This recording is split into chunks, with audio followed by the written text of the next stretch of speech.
Sponsor an orphan, and you'll help support a vulnerable child to have the education they've always dreamed of, so they can build a brighter future. You'll be feeding a hungry stomach and a hungry mind with knowledge that will last them a lifetime. That's the power of an education. Sponsor an orphan now with Islamic Relief. Sponsor an orphan, and you'll help support a vulnerable child to have the education they've always dreamed of, so they can build a brighter future. Assalamu alaikum warahmatullahi wabarakatuh, everybody. Sorry about that. I was experimenting with something, brothers and sisters. It worked well the first time, it didn't work well the second time. In case you don't know who I am, you shouldn't even be on this show.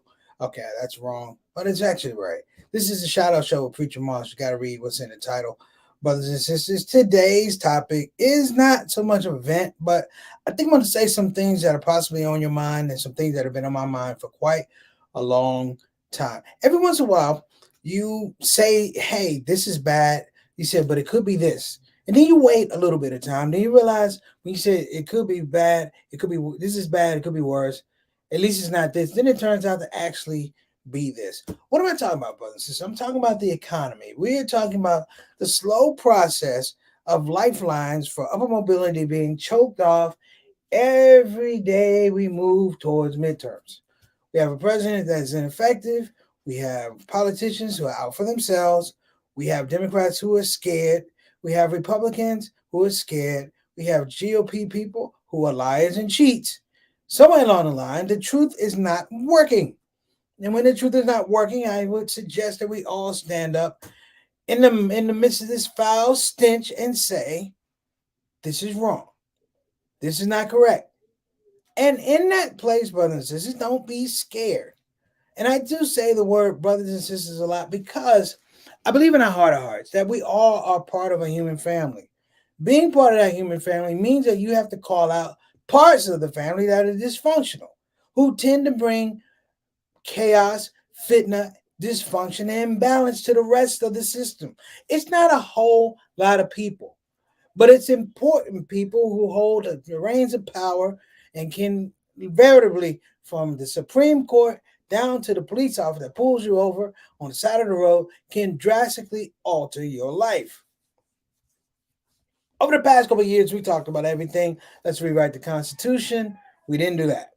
I said, you know what? Hey, let's look at gun laws. We didn't do that. So we're now in this cycle. And when I say I'm in this cycle and it's frustrated, it's because you're in the same cycle too. The same way that we're talking about interest rates right now is the same way we talked about COVID 2020 when nobody was working. Now that people are working, you realize that you're not making enough money due to the systematic changes and the overlooking of vital financial instruments in the United States financial system. So the stock market is tanked out. People finally realize about Bitcoin. And I'm not gonna do a Bill Gates and take a poop on Bitcoin. No, I'm gonna look at it like this. Cryptocurrency at one point was almost worth Bitcoin was almost worth $70,000. Now it's barely holding on at $22,000. Most people go, oh, it lost its worth. No. That's why I talk about people losing it. If it still is worth $24,000 per Bitcoin, guess what? It still has value.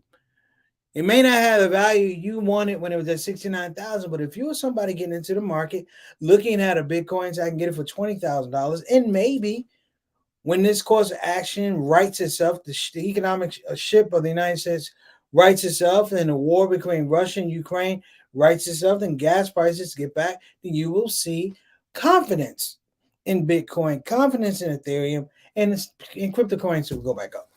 They've been saying cryptocurrency is going to be dead for a long time.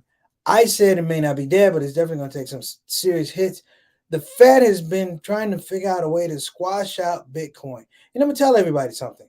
The idea that Bitcoin is taking a dip, cryptocurrency is taking a dip, This is an active effort to cripple Russia.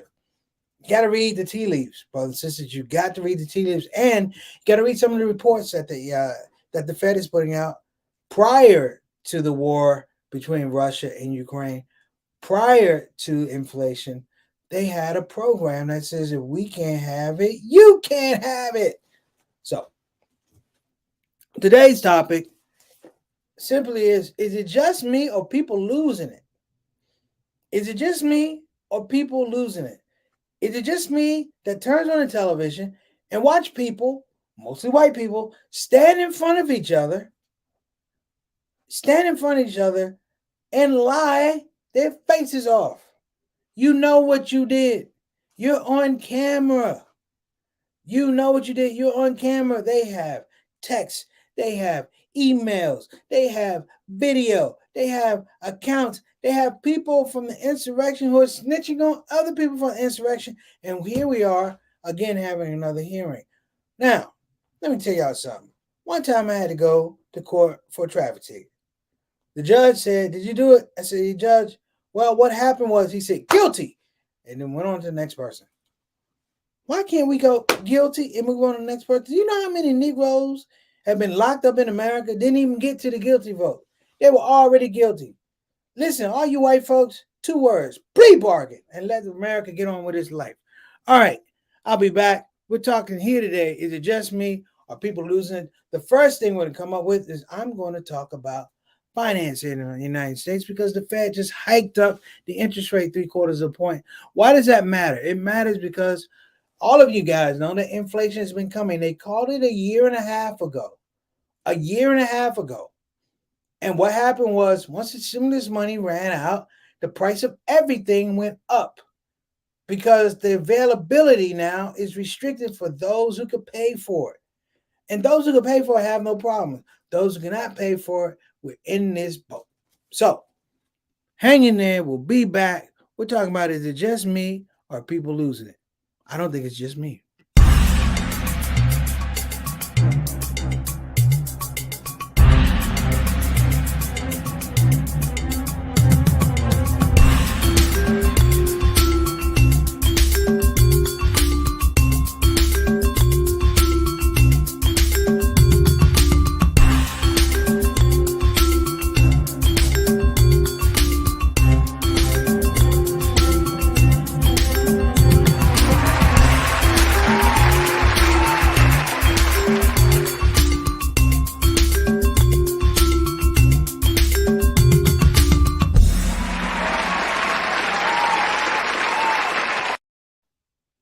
All right, we're back. I want to welcome everybody to the SOS.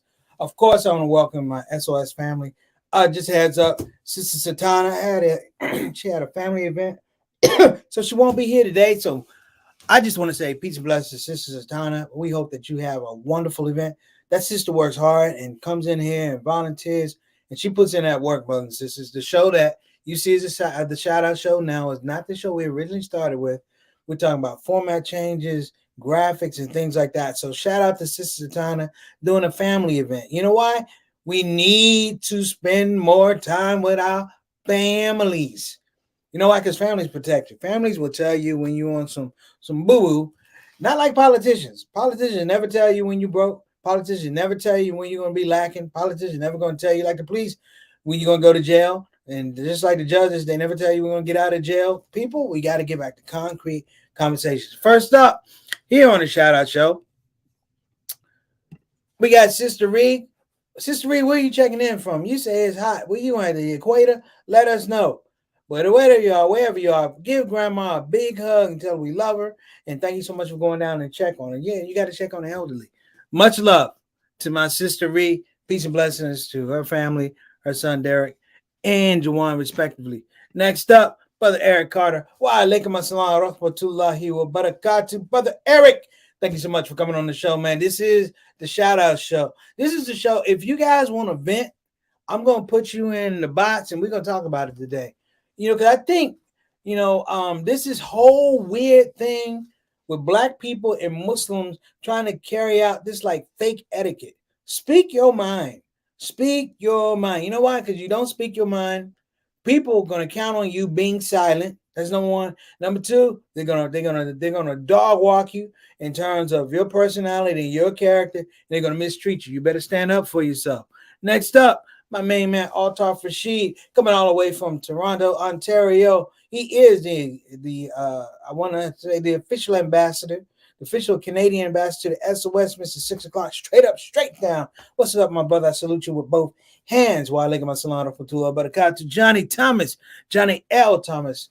JT, we missed you in the documentary shoot, man. But if I can work it out to get you in, I am going to get you in, man. We are working on the Preacher Moss documentary, tentatively called Black Man, My Brother. It's not really that. It's supposed to be Black Man, My Brother, My Brother. But we'll talk about that later.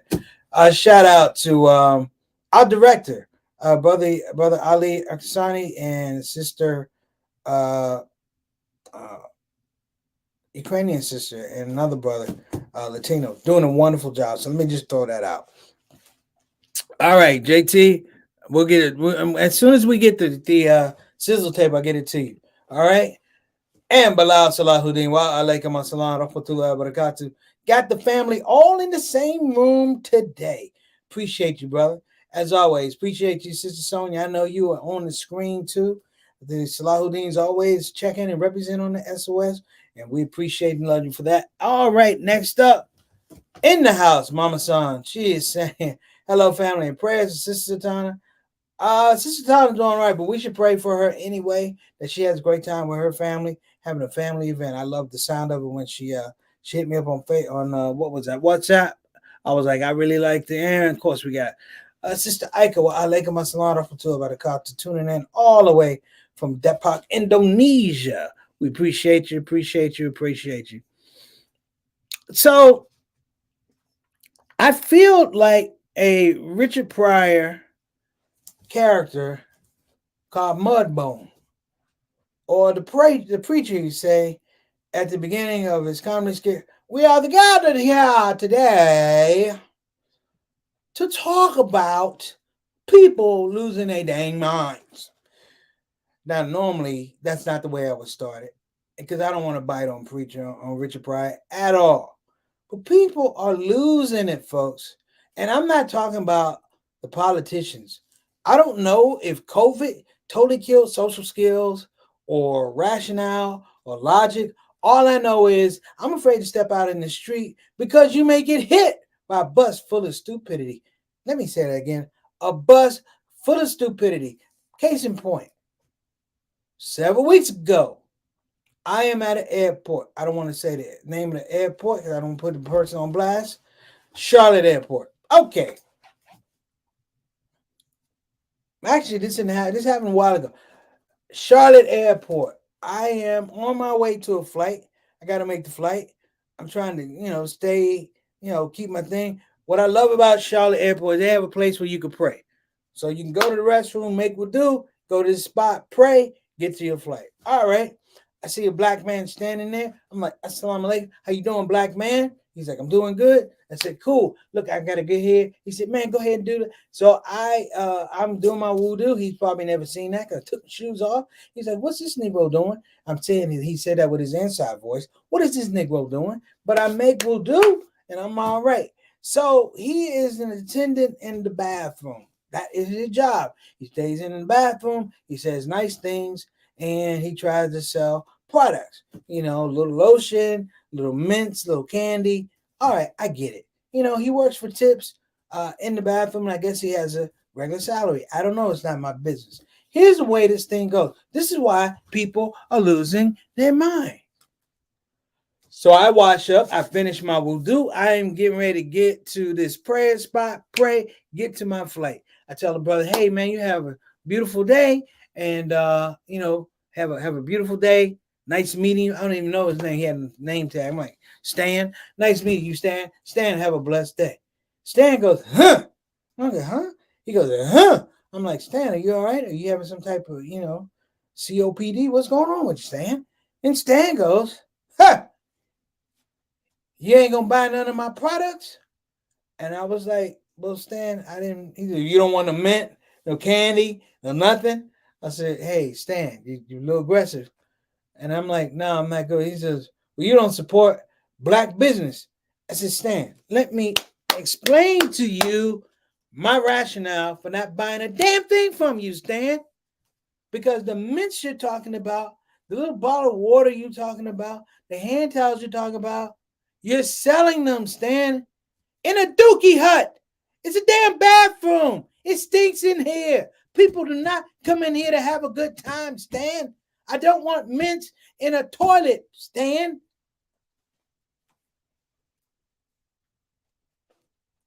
So Stan says, you mean you're not going to buy, Tic Tacs? No, Stan. There are other places in the airport that don't smell like poo-poo where I can buy mints. He was hurt. And I'm like, Stan, I'm sorry I hurt your feelings, Stan. But sometimes you got to look at life. You work in a toilet, Stan. And I didn't want to say anything, but you led me to it, Stan. I was trying to be a good brother. I told you have a blessed day. I kept it moving. I smiled. I called you by your name. You pressed the issue. So I left him alone. But my point was, he tells me I don't support black businesses. I do support black businesses that are not located in a dookie hut. That's all I'm going to say. Case number 2, brothers and sisters. We're now looking at the inflation factor. I'm going to show you something that we're all going to have to deal with for about the next 18 months. That's how the cycles work with inflation.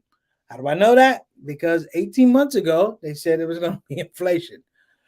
Pay attention, sports fans. They're not going to tell you this stuff in the news. They're not going to tell you this stuff in the textbook. I would encourage that all of us learn this stuff and tell our children, tell our family members. Inflation is not a convention of the black man and the black woman. It is a reflection of poor economic decisions from those who are at the top, who are majority white and majority disconnected from the rest of us. Okay, so let me get to this little thing right here. Y'all let me know what you think, because I'm on one today. I am actually on one today. So this is Don Lemon, and here's a guy who successfully predicted that we'd be in inflation. But I'm like, why is he on TV? Everybody knew we were going to be in inflation. Everybody. Not just me, everybody. 6-year-old kids knew there was going to be inflation, that the price of sand in a sandbox was going to go up at least 25%. Check this out. And I have to say that, Larry, you predicted this, and there were a lot of folks who were doubting you, but you were right about this one. Yep, I wish I had not been Don, and I hope that the president will prove correct and we'll see inflation come down as rapidly as possible. Mm-hmm. I'm glad that the Fed appears to be stepping up to act very strongly with respect to inflation risks. I think that is a step in the right direction. I think we are likely to have a recession. I think we have overheated the economy and gotten some bad luck. And when the pendulum swings too far one way, it tends to swing back the other way. So I think we are likely to have a recession sometime in the next 2 years. And we're just going to need to work through that recession if it comes. If we try to avoid it and we try to not do it, that I think is the very real risk that we will turn an episode of inflation into an era of inflation. Okay. Help me out here. You said a recession. This is what I'm talking about. People are losing it. He said a recession is coming in the next 2 years. He said he hopes that we deal with it in the next 2 years. So it's unavoidable. And then the man goes, if we try not to avoid it, that's what the problem is. It's inevitable. Larry, you're an economic guy. It's inevitable. How are you talking about? How are you going to avoid a recession? First of all, you need to explain the difference between inflation and a recession in a relationship. Why? Because people are confused. You are a leading economist, and can't tell people the damn truth about a recession. I've been telling you this for years. And what do you say, people? In the next 2 years. Everything is in the next 2 years. So pay close attention. I'm going to finish this and then I'm going to speak. Inflation. Okay, let me ask And you. that would be a very costly error. I think we're going to be raising interest rates for quite some time to come. I think we've got to remember that while we've been through a period of remarkably low Quite some interest time, meaning rates, for how long do you so think? that interest rates that we're now talking about is not something that's really terribly atypical in the context of the last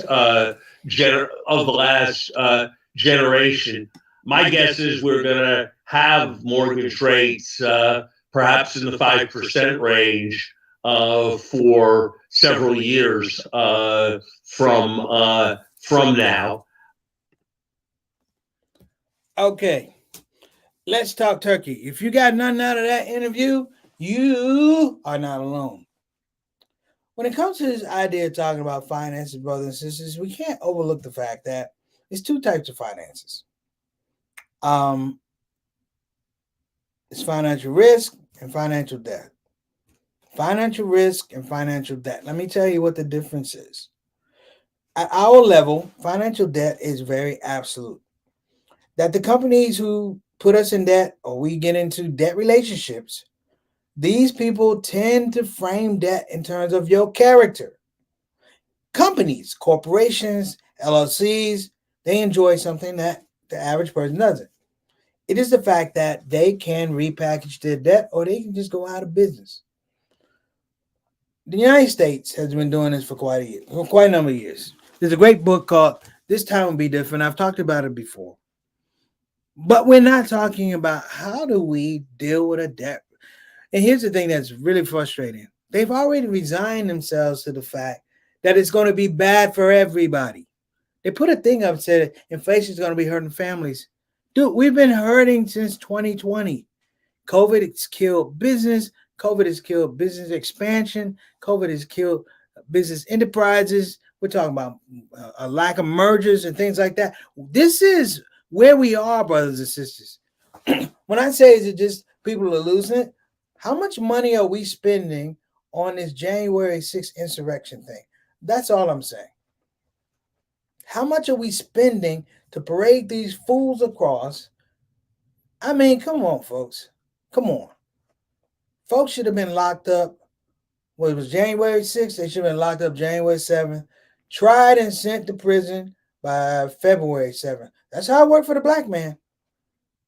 I read one story. One brother, they this is back in the 19. They arrested the brother, they indicted the brother, arrested the brother, convicted the brother, imprisoned the brother in the same damn day.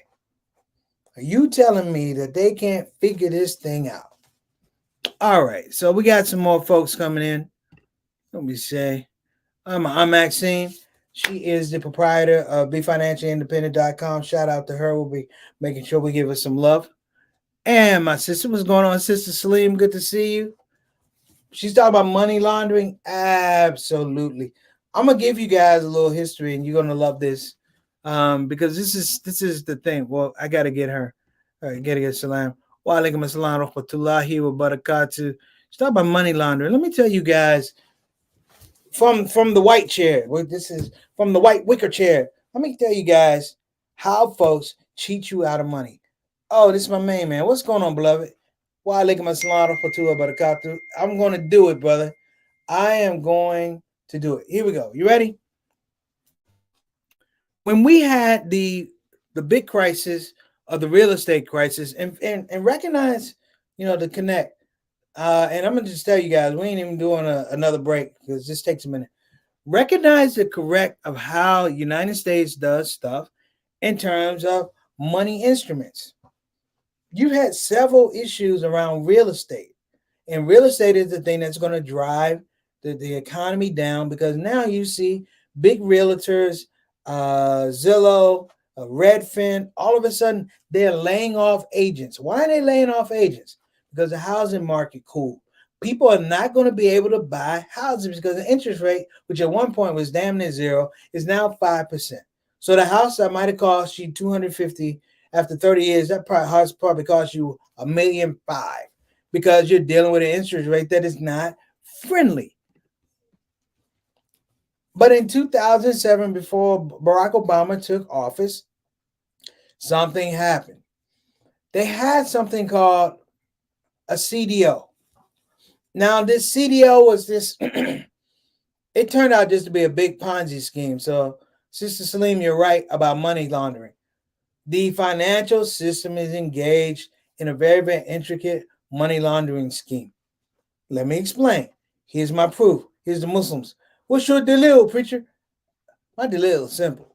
History shows you that when people are setting up finances for homes or big ticket items, businesses, the money that comes through is not fully guaranteed money. Some point in time, if you have a 10-year loan, some point in time, the money that backed that 10-year loan is not there for 10 years.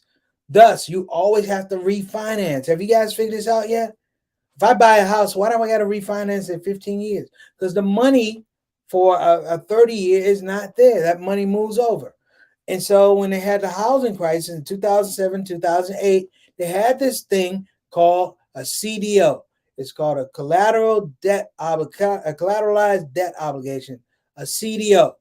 And what they did was they let banks get into the real estate business because banks didn't want to have to deal with financial offices or brokers. They could sell right to the person, package the loan right in their place, and then put people in houses that they couldn't afford. It was a Ponzi scheme. And then what happened over a number of times, is the money that's generated in January is not the same money that's generated in June. Now you got to get more people in to pay for this fraud, to pay for this misjustice of financial responsibility and accountability. And what happens is the little people get screwed. Who's the little people? The little people that trusted in the system.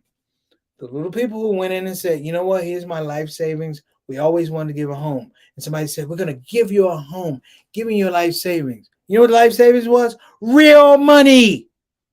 Not bank money, real money. Not stuff that you sign off and electronic wire goes. It was real money. It was the stuff you put up underneath your mattress.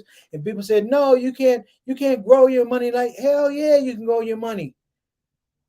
Because if you have money underneath the mattress, you put more money underneath the mattress, that's more money. You just grew your money. But putting his faith in these financial institutions is a very, very scary project. My aunt does financial literacy, and she says, hey, why would you put your money in the bank when right down the street, they have mutual funds that begin at 9 and 10%? Because they don't tell you what it is. They tell you the price, but they don't tell you the value.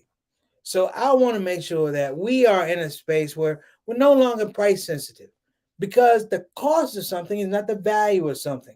The cost of something is not the value of something. So now if you want to get a house and you're going to pay 5% on an interest rate, the cost of the house is not the value.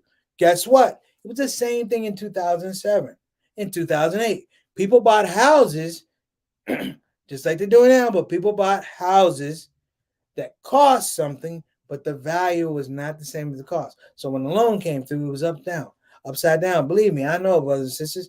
I had to pay a balloon mortgage during COVID. Never want to do that again. Alhamdulillah, all praises due, paid it. But it was funny that all the people who were like, please, let's before COVID, please, refinance with us. I've been doing my taxes a certain way for a bunch of years. All of a sudden during COVID, they look at me, and I'm a businessman. I write off all my tax. I write everything down I can. And they were like, Mr. Moss, you have a house, a car, but according to our records, you're probably living in a shoebox. But they wouldn't count all of my deductions back in. So guess what, brothers and sisters? Just like the Honorable Elijah Muhammad had to do for self and had to raise the money to pay for that balloon pay. And I think it was the best thing I've ever done, because I didn't have to get into another negative debt situation and relationship with a bank or financial institution. So as we leave, like I said, is it me or just people losing it? People are losing it. not just the mental side of it. People are losing the courage. I want to say the courage and the gumption to question some of the things that are going on. People are losing their heart to jump up here and say that's wrong. And now everything that comes across the table is like a bad TV reality show. Congress, elections, stuff like that. We are watching people literally tell you day in and day out, we're going to steal this election. And there's nothing that you can do about it. Brothers and sisters, I have spoken my 30 minutes, and I'm tired because I shot a documentary today. Peace out to Optimum Media, and shout out to my mom and Miss Eleanor and my aunt who participated in this documentary. But you guys know what I'm saying. So I'll leave it there. Peace and blessings to you. Inshallah, I will see you guys on Monday. I'm going to ask a special favor. I am, as a part of St. Preacher Moss, the prison. I know many of you donated, and I just want you to know, I want to update you. I am not lying. I will be attending and doing shows at Beaumont Prison in Texas and Stillwater Prison in Texas this weekend. All I'm going to ask, not for money, I'm just going to ask for your du'as, well wishes, and prayers. The brothers in there have needs. The brothers in there, they need to laugh. I'm going to perform for the Muslim brothers. I'm going to perform for the non-Muslim brothers. And I just want well wishes, not for me, but for them. Keep them in your prayers. And I'll see you guys on Monday. We'll talk about how it went. All right. Assalamu alaikum warahmatullahi wabarakatuh. Shout out to our sponsors, BeFinancialIndependent.com. Let me get my banners up here. I didn't do my banners. See how it is when you get old? You can't do nothing right. Let me get my banners. Okay. I'm going to give a shout out to BeFinancialIndependent.com. You call 202-508-3780. Again, that's 202-508-3780. Pick up that phone, brothers. Shout out to ushub.tv. We do have a comedy special that's coming out with ushub.tv. Yours truly be hosting. But this will be a pathway until you got it, brothers and sisters. I will be doing my next comedy special with a new jazz band, updated jazz band. And the name of the special is called, it sounded funny at the time. All right, we'll give a shout out to Band Islamic Graduate School at bandonline.org. Again, that's bandonline.org. And of course, we got to give a shout out to our long-term supporter, ConvenientUrgentCare.com. Again, that's ConvenientUrgentCare.com. And we can't forget Islamic Relief USA for over 25 years, serving the needs of those in the domestic space and those around the world. All right, listen, you guys take care. Assalamu alaikum warahmatullahi wabarakatuh.